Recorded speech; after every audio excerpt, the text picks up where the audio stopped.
Assalamualaikum warahmatullahi wabarakatuh. Perkenalkan, nama saya Ahmad Dafa Zikri. Di sini saya akan menjelaskan terkait tugas pemrograman 2, yaitu JDBC dan JavaFX. Di sini saya akan mendemokan dulu aplikasinya.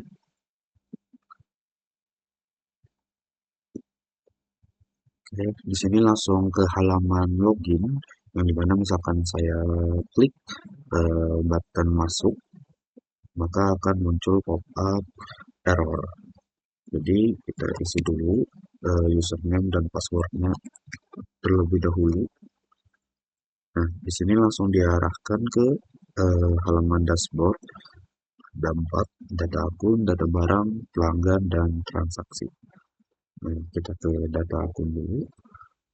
Di sini ada core pen dan table view, dan juga 3 button, add, edit, dan delete. Misalkan kita coba menambahkan tanpa mengisi username dan password, maka akan muncul pop-up error. Sama untuk edit dan delete-nya.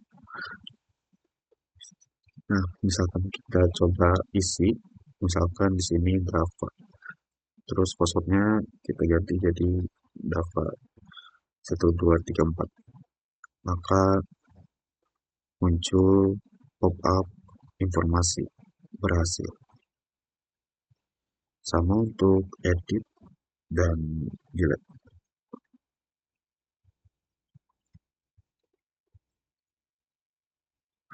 Selanjutnya ke barang, sama seperti sebelumnya, ada pop-up ketika kita coba ketiganya tanpa mengisi.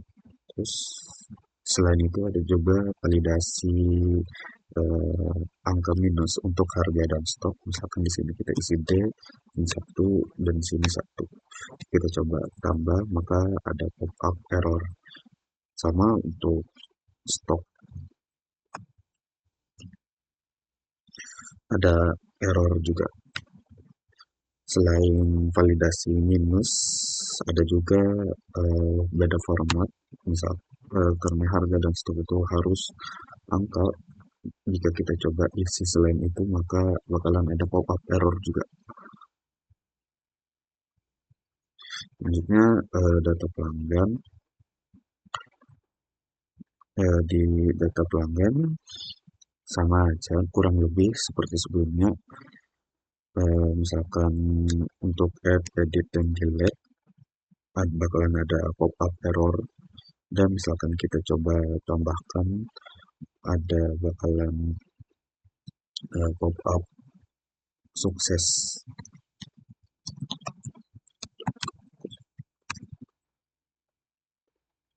Nah, kita edit dan delete sama aja.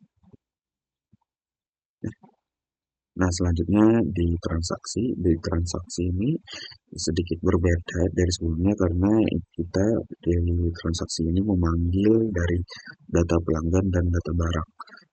Contohnya, misalkan kita coba klik drop down pelanggan, bakalan muncul nama dari data pelanggan.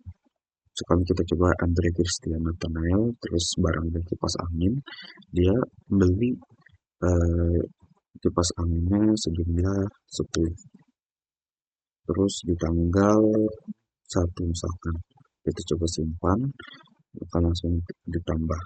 Kenapa tidak ada edit sama delete? Karena di transaksi biasanya di kasir itu tidak bakalan ada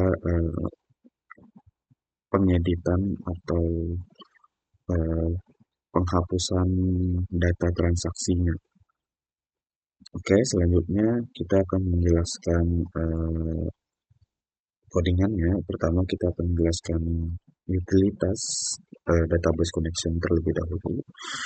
Di sini fungsinya itu untuk menyambungkan Java ke database. Ini adalah laman atau URL yang digunakan, yaitu ke database-nya dengan MySQL, host, dan juga nama tabelnya. Ini adalah default dari user dan password exam. Terus selanjutnya ini ada method connection biar di implementation tidak perlu lagi menggunakan new connection. Di sini juga ada untuk eh, validasi, misalkan di exam-nya itu tidak dinyalakan apa aja dan MySQL-nya, maka yang terjadi koneksi gagal, tidak terhubung. Selanjutnya kita ke alert helper. Di sini untuk pop-up error dan suksesnya tadi, jadi yang di sini adalah pop-up error dan ini pop-up sukses yang dimana keduanya tuh sama aja, cuman yang membedakannya itu cuman icon error dan informationnya aja. Di keduanya itu sama-sama menggunakan title dan message. Terus aplikasinya nanti dibekukan ketika pop-up-nya muncul sampai usernya itu mencet, mengklik tanda X di pop-up-nya itu. Selanjutnya ini ada is empty. Di sini melakukan for each loop dengan validasi var arg yang dimana jika objeknya kosong dan ini di inputnya itu misalkan eh, cuman spasi doang, maka ini tetap termasuk data kosong. Terus dikembalikan nilai true. Oke, selanjutnya kita ke model. Di sini isinya cuma data aja yang dienkapsulasi dan juga getter setternya. Nah, di sini ada override to string ini biar di data transaksinya itu misalkan diambil data eh,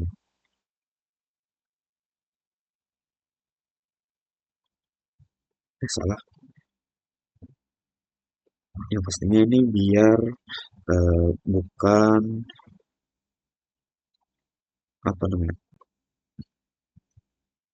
yang ditampilkannya itu cuman namanya, bukan eh, ID ID-nya gitu. Selanjutnya barang di sini sama, barang ada ID, nama, merek, harga dan stok sama aja ini getternya. Terus sama ini biar kalau nah untuk barang dan pelanggan itu gunanya biar di drop down transaksi itu yang keluarnya itu namanya bukan ID. Di transaksi yang sama aja modal transaksi, cuman datanya aja dengan vektor. Oke, lanjut kita ke service. Di sini cuman untuk mengambil data, kayak ya cuman numpang lewat aja dari anak dan juga memiliki anak buah anggapannya untuk DAO, data akses objek, yang tipe datanya itu DAO tapi isinya itu implementasi.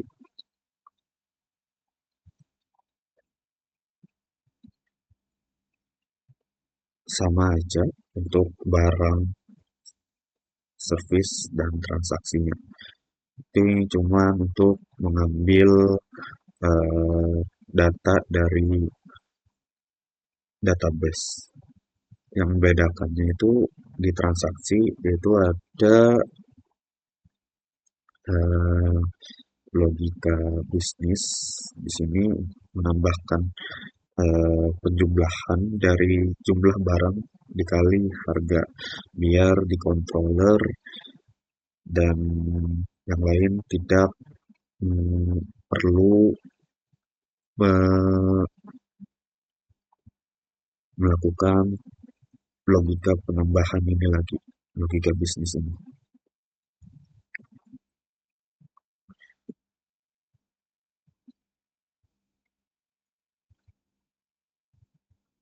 Oke, selanjutnya kita ke DAO, Data Access Object. Ini cuma untuk implementasinya aja, yang nantinya akan diimplementasikan oleh eh, yang akun DAO implementasi.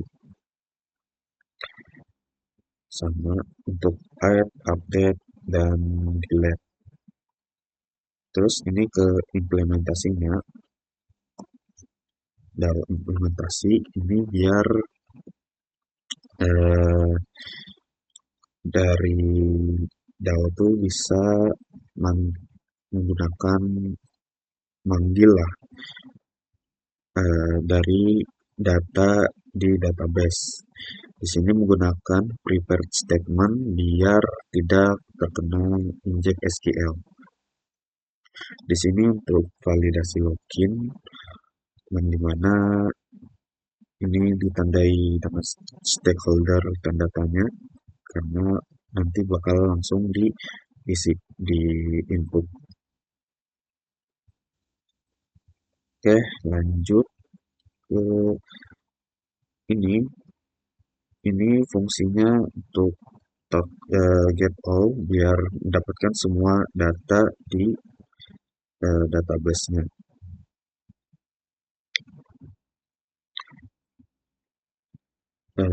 Semuanya sama aja untuk get all, add, dan update dan delete. Di sini isinya adalah logika CRUD, create, update, add, dan delete. Create, read, update, dan delete. Barang juga sama, ada get all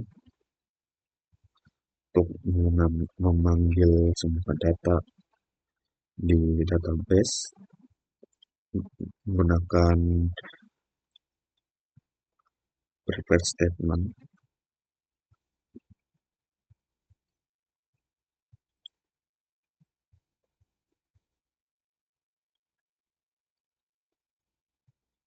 Nah, di sini ada validasinya. Misalkan eh, di MySQL-nya itu ada error atau di kodenya, bakalan ada validasi, yaitu gagal mengambil datanya. Misalkan ada kesalahan. Selanjutnya sama aja untuk sisanya itu ada group, add, create, read, update, dan delete beserta validasinya.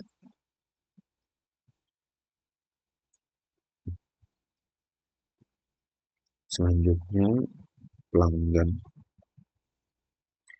Di pelanggan sama aja untuk DAO-nya semuanya untuk melakukan logika di database yaitu CRUD.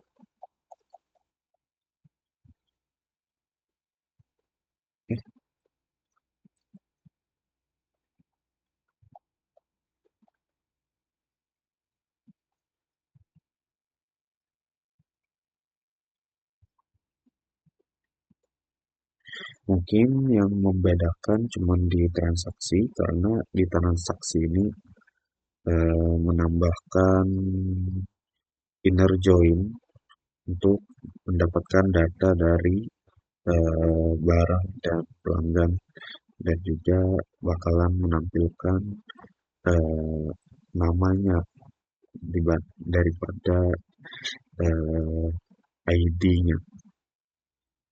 Mungkin sebenarnya eh, belum terjelaskan di sini.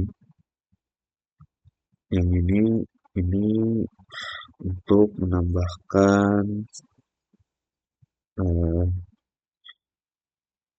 apa namanya? Ini value dari transaksi sama seperti add.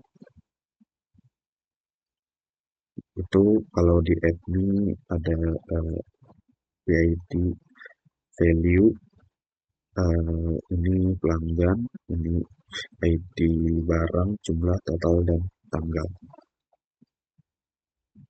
Yang ini untuk value-nya itu sendiri. Selanjutnya kita ke controller. Nah, untuk yang pertama ini di controller itu ada dashboard. Di sini cuman fungsinya itu untuk navigasi aja. Ini pertama eh, menu yang dimana menu akun misalkan diklik bakalan langsung terpindah ke manajemen akun sama untuk barang, pelanggan dan juga transaksi dan handle logout. Nah, di sini itu untuk navigasinya yang dimana stage ini akan mengubah menjadi node biar semuanya bisa menggunakan FXML. FX misalkan tanpa ini tidak bakalan bisa mengambil stage dan scene. Terus ini untuk mengambil source-nya, eh, terus scene, terus window. Anggapan itu eh, di source ini bakalan menanyakan ini source-nya di mana, terus scene yang mana, sama jendela atau window yang mana. Ini untuk ngeload fxml-nya dari root yang sekarang dan menampilkan. Selanjutnya ini untuk login, ini untuk menambahkan text field username dan di sini password biar jadi tanda bintang-bintang waktu di input. Jadi kayak ini waktu di inputnya. Ini ada handle login yang diawali dengan validasi, misalkan username dan passwordnya itu kosong, akan dimunculkan pop-up error dari alert helper. Nah, selanjutnya ini ada uh, penjikaan di mana ini untuk memanggil apa namanya, memanggil fxml-nya dashboard, uh, dari dashboard terus ke scene, ke login, dari login terus lanjut ke dashboard maksudnya.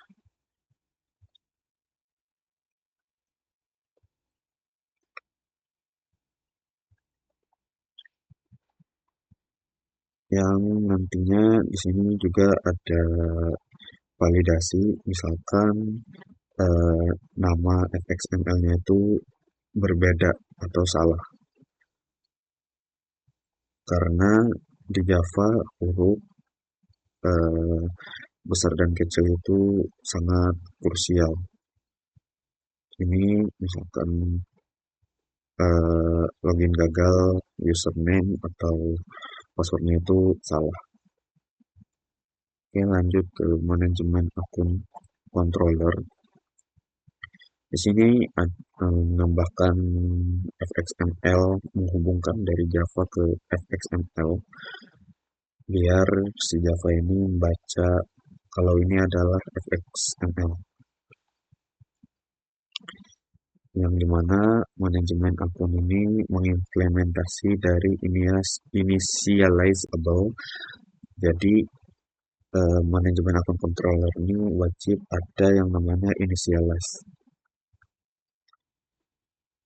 Di sini ada akun user dan akun password, terus ada table view dari akun, tabel akunnya, dan kolom akun user dan kolom password.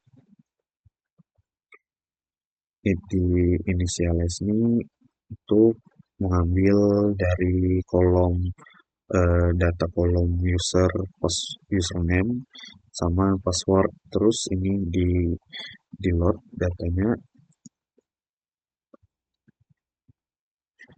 untuk memanggil biar datanya itu ke load.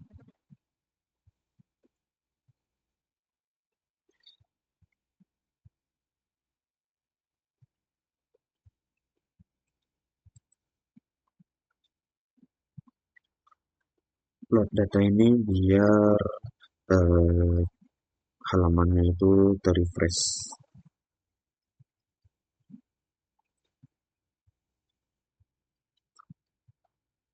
Nah, selanjutnya itu ada load data ini untuk merefresh tabelnya. Terus setup listener ini berfungsi biar waktu user itu mengklik akun, tabel akun di aplikasinya itu tidak perlu ngetik manual lagi, jadi langsung terisi. Selanjutnya ada menghandle tambah, metode handle tambah yang langsung minta dari alert helper, misalkan username dan passwordnya itu kosong, bakalan muncul pop-up. Nah, di sini untuk mengupdate datanya setelah ditambahkan, ini merefresh tabelnya, terus ini menghapus input dan langsung dimunculkan pop-up information atau pop-up sukses. Selanjutnya edit. Ini untuk S ini adalah ketika user itu memencet dari table view, yang ini belum contohkan aja biar nyaman.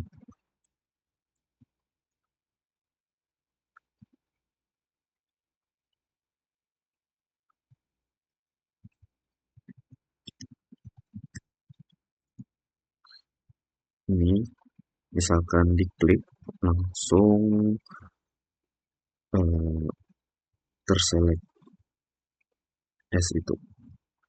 Ini misalkan S-nya sama dengan 0, tidak diklik, maka akan muncul input kosong, eh, pop-up.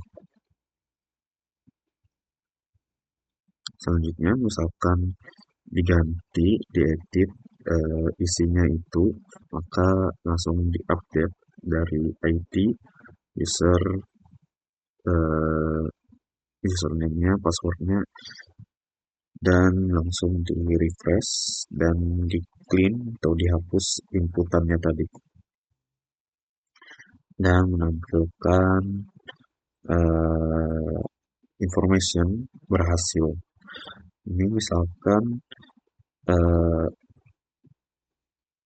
usernya itu tidak mengklik uh, apa saja, mengklik tabelnya ini, maka yang muncul ini. Ini untuk hapus sama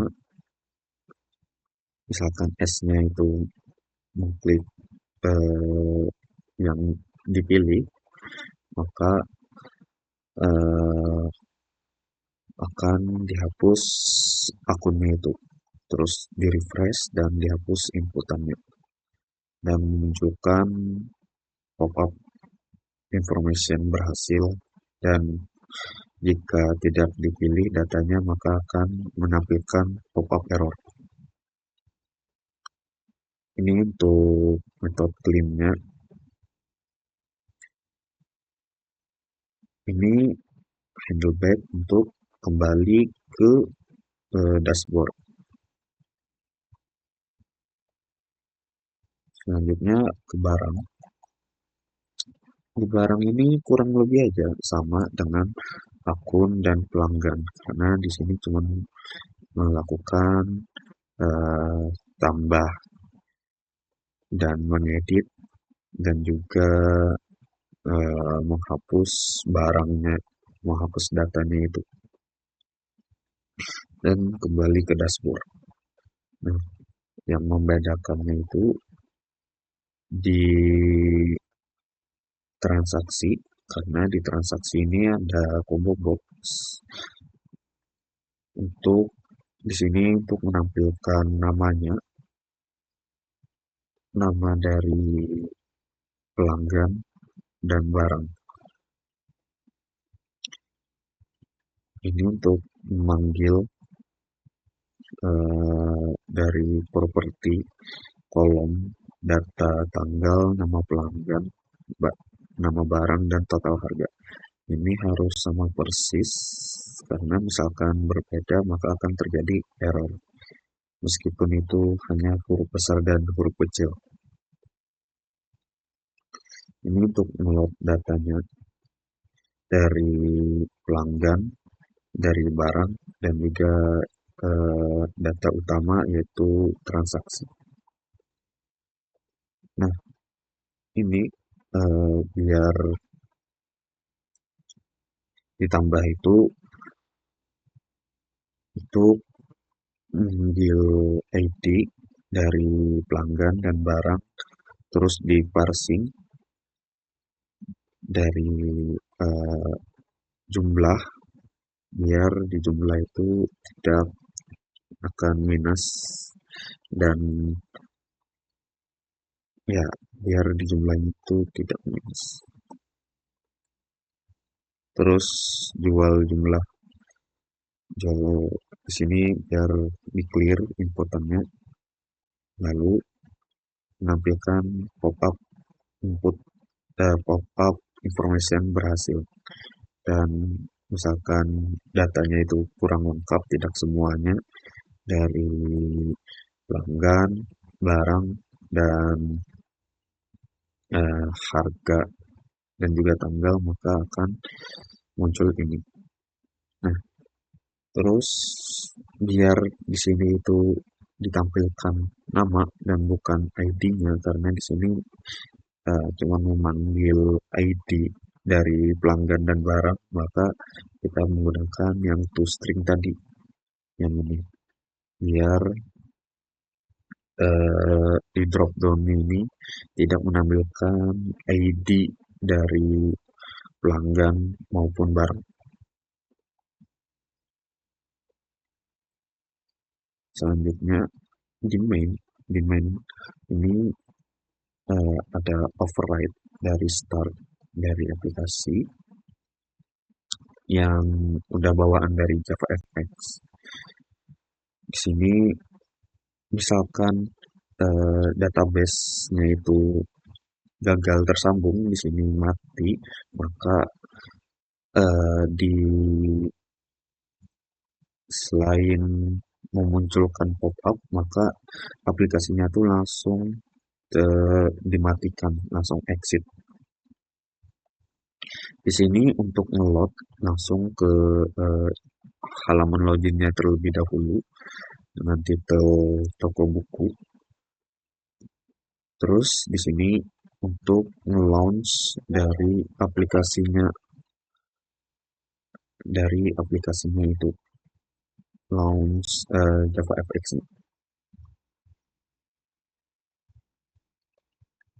Eh, Mungkin itu aja dari saya. Sekian. Wassalamualaikum warahmatullahi wabarakatuh.